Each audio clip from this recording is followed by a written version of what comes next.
What's going on, YouTube fam? Hey man, I am so glad that you tuned into my channel, Conquering Addiction. And today is day 2 of my videos, baby. I'm like back to back with these things, you know what I'm saying? Which is kind of cool since I got the time. You know, we got this quarantine thing going on. It's a pandemic, y'all. Like, the world is coming to an end.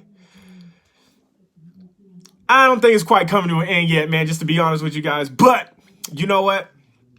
I know that this can be a hard time for some people, but you know what, man? I just want to share a couple things about that with you and just share like how I'm seeing this thing, man. Like, two things, man. First of all, I'm gonna start with the perspective of faith.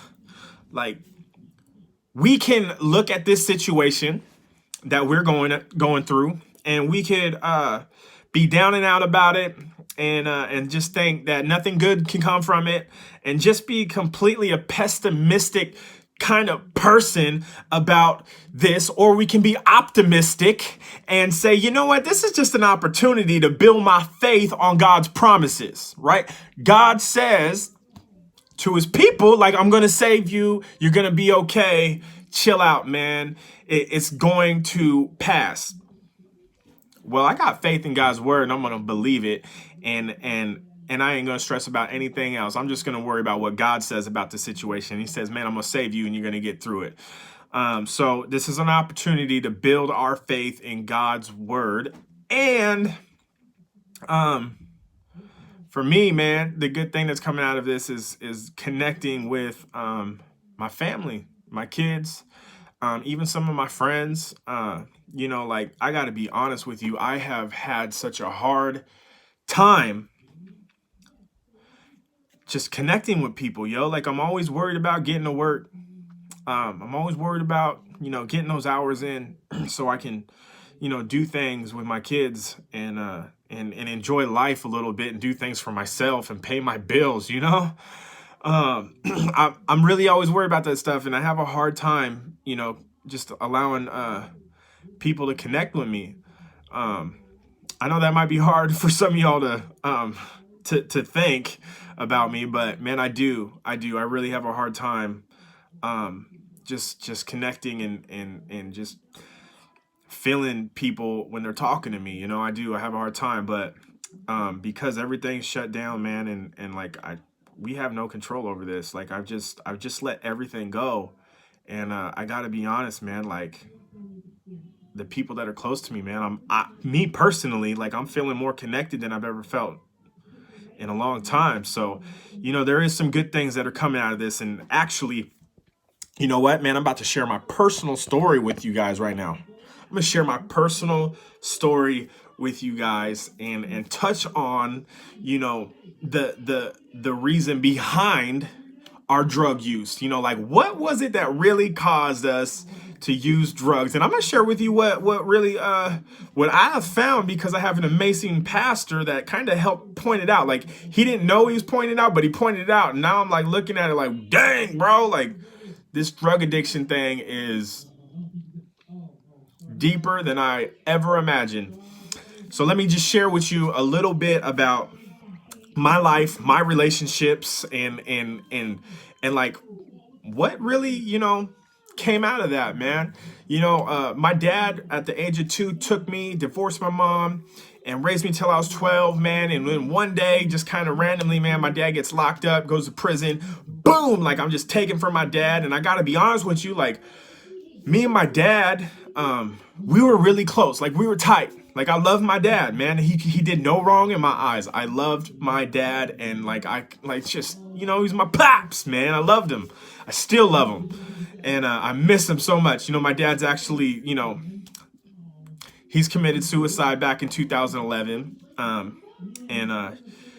man, and that sucks too, you know. But anyways, you know, pops is gone, and but you know what? When he went to prison, I ended up going into foster care. Mom said she wasn't ready for me yet, so I was in there for like a year and a half, maybe a little less, maybe a little more, give or take. And And man, you know, I got in fights and relationships, you know, when I was in foster care, man, just was like, it wasn't really possible for me. I wasn't from the city. I wasn't accustomed to being around the kind of kids that I was around. And anyways, I finally got to go back to my mom's, and she was in the trailer park. Not the best neighborhood in Tri-Cities. And anyways, man, lifestyle was different. It was changed, and she couldn't afford, you know, to take care of me the way that I, as a child, felt like I needed to get taken care of. And you know, I ended up stealing, getting caught, and I got locked up, man, and put on probation. And the probation, believe it or not, had rules that I had to follow, and I was not trying to follow those rules. So, man, I ended up getting locked up in that juvenile every 30 days. I would get out for 30 days, and I would get locked up for 30 days. I would get out for 30 days, and then I would get locked up for 30 days. You know, when I look back in my life, a lot of people be like, Eric, you've never been consistent in anything. No, that's not true. That's not true. I have been consistent. I was very consistent at getting 30 days and being out for 30 days. I was very consistent. You can go back. It's recorded. Like, you can even see it. They recorded it. Anyways, man, I did a lot of time. Got locked up in a juvenile prison, did 3 years. And at the end of that 3 years, I was 20 years old when I got out. Decided, hey, maybe I should probably stop doing the things that I've been doing. Let's try and do this the right way, you know. Let's go get a girl and get a job and pay bills, you know, and maybe make a life out of it. And I met a girl, liked her a lot, and we had a baby, but the relationship honestly was very, very unhealthy. And as soon as that baby came out, it just got to the point where the relationship just wasn't gonna work, right? Left the relationship. Gotta be honest, it broke my heart. It sucked, but you know, sometimes it just ain't gonna work. And that one wasn't gonna work. So left the relationship and went out, hit the bar scene, and found another girl. Matter of fact, ended up marrying this girl. Ended up marrying this girl, and man, we went through some stuff together, yo. But long story short, man, at the end of our marriage, you know, drugs had completely ruined our life. Like, we had a house, we had all of our kids, we had a vehicle, and this is like, we had nice stuff. Like, this wasn't cheap stuff. Like, it cost a lot of money to live the lifestyle that we was living, and we was making it happen. You know what I'm saying? We was straight hustling. You know what I'm saying? We was getting it in. It didn't matter. Like, you wasn't stop us, man. But you know what? Drugs came in. And man, we lost our house, lost our van. Kids went to foster care. Didn't lose the van right away because we was driving around the city, sleeping in it, using drugs, staying in motels, and just no bueno. Well, I hit rock bottom and I ended up going to jail. And, you know, that's where God touched my heart and all that good stuff.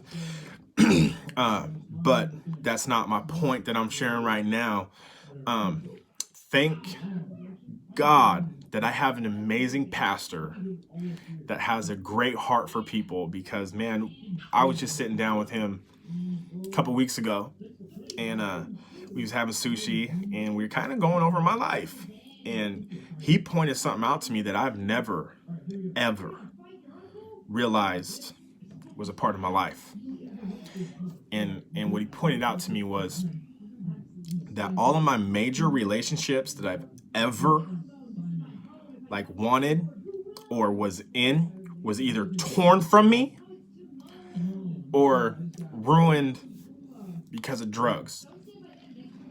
So all of my major relationships were always taken from me or ruined some way, somehow. The connection that us humans need, and I was one of them, I didn't have it. And I used drugs as a bridge to gap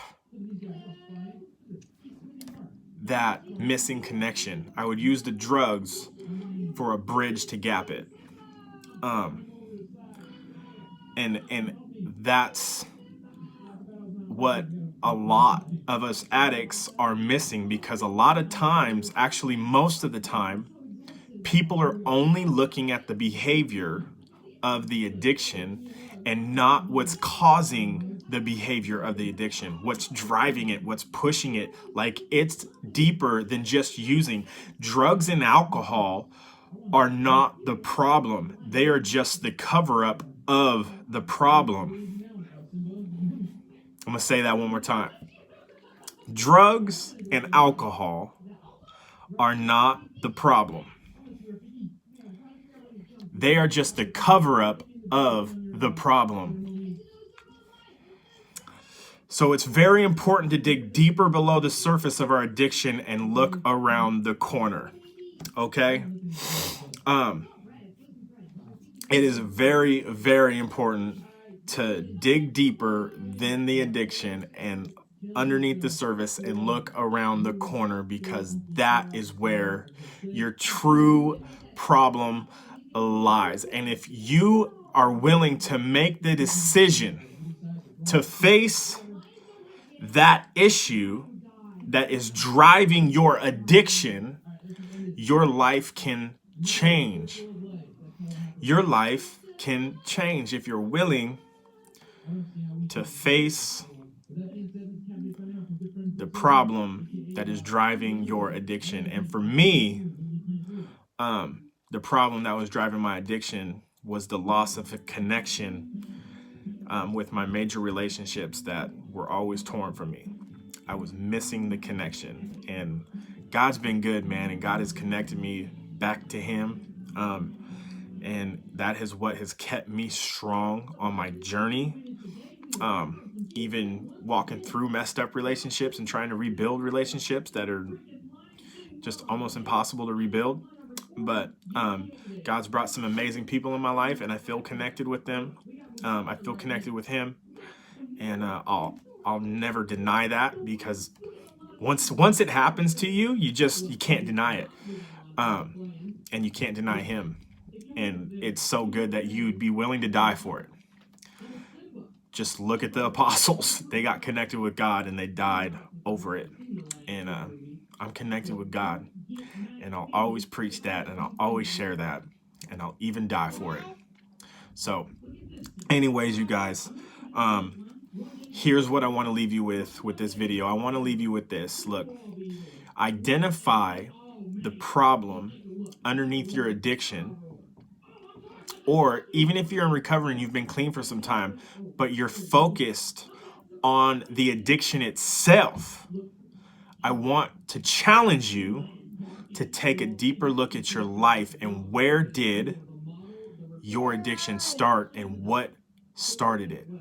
And when you can identify that, make the decision to face it and deal with it. And if you haven't subscribed to my channel, don't forget to subscribe. Hit the subscribe button now, and I hope that you have an amazing night. Stay up. God bless.